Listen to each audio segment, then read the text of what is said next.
আসসালামু আলাইকুম গাইস, আশা করি সবাই ভালো আছেন।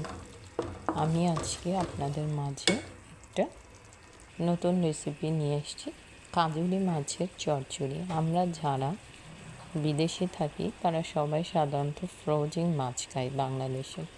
তো এই মাছগুলো যদি আপনি এইভাবে রান্না করেন তাহলে অনেক স্বাদ বেড়ে যায়। প্রথমে মশলা দিয়ে পেঁয়াজ, কাঁচামরিচ, টমেটো দিয়ে সুন্দরভাবে হলুদ মরিচ দিয়ে সুন্দরভাবে মশলাটা কষিয়ে নিতে হবে।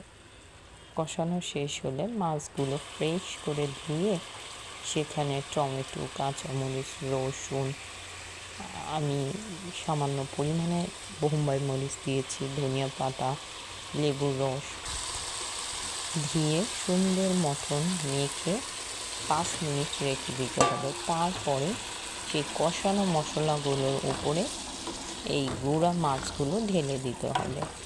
এখন আস্তে করে 2 থেকে 3 মিনিট কষিয়ে নিতে হবে।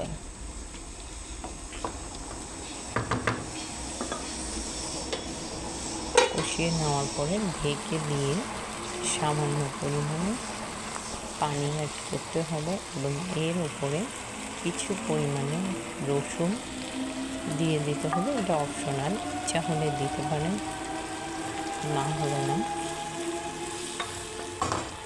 হয়ে গেল আমার সামান্য ধনিয়া পাতা, হয়ে গেল আমার কাজলি মাছের